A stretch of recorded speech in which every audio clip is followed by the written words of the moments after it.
சில பேர்லாம் எப்படி இருப்பாங்க அப்படின்னா பேக்கிங்கில் ரொம்பவே இன்ட்ரெஸ்ட்டாக இருக்கும். பட் ஆனால் வந்து அவங்களுக்கு எப்படி எங்கேருந்து ஸ்டார்ட் பண்ணுறது, ஐயோ நமக்கு பேசிக் கூட தெரியலையே, நமக்கு ஆசையாகவும் இருக்குது ஆனால் பண்ண முடியல, நம்ம குழந்தெல்லாம் வந்துருச்சு, இனிமேல் நம்மளால் எதுவுமே பண்ண முடியாது, அப்படிலாம் கிடையவே கிடையாதுங்க. சூப்பராக வந்து லேர்ன் பண்ணிக்கிட்டீங்க அப்படின்னா நீங்கள் குழந்தையும் பார்த்துக்கலாம், வீட்டில் இருந்துட்டு ஏர்னும் பண்ணலாங்க. சூப்பராக நம்மளோட சேலமில் இருக்கிற அகாடமியில் வந்து ஜாயின் பண்ணோம் அப்படின்னா சீக்கிரமாகவே வந்து பேட்சஸ்லாம் போயிட்டே இருக்குங்க. 1 by 1 பார்த்தீங்களா, ஃபர்ஸ்ட் டே வந்த கிளாஸில் வந்து எவ்வளோ வந்து சோகமாக இருந்தாங்க, அக்கா நமக்கு வந்து வருமா அப்படின்ற மாதிரி எவ்வளோ அழகாக பார்த்தீங்களா ஐசிங் பண்ணாங்க. இவங்க பண்ண கேக் தாங்க இது எல்லாமே. அது வந்து பட்டர் க்ரீம்லேயும் எப்படி பண்ணணுன்றது சொல்லிடுவேன், அதே சமயம் ஐஸ் கேக்லேயும் எப்படி பண்ணணும்னு சொல்லுவேன்.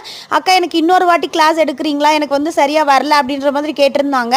இல்லைம்மா உனக்கு வந்து முடிஞ்சிருச்சு அப்படின்லாம் நான் சொல்லவே இல்லைங்க. மறுபடியும் இன்னொரு தடவை இதே கிளாஸை திரும்பவும் எடுத்தோம். பார்த்தீங்களா பிளாக் ஃபாரஸ்ட் பண்ண அன்னைக்கு நல்லா ஃபினிஷிங் வரலைங்க்கா, இன்னொரு தடவை பண்ணுறேன் அப்படின்ற மாதிரி கேட்டுட்டு டால் கேக் அப்புறமா இந்த ஐஸ் கேக்கையும் இவங்க வந்து பண்ணியிருந்தாங்கங்க. அதே மாதிரி தான் உங்களுக்கும் நான் சூப்பராக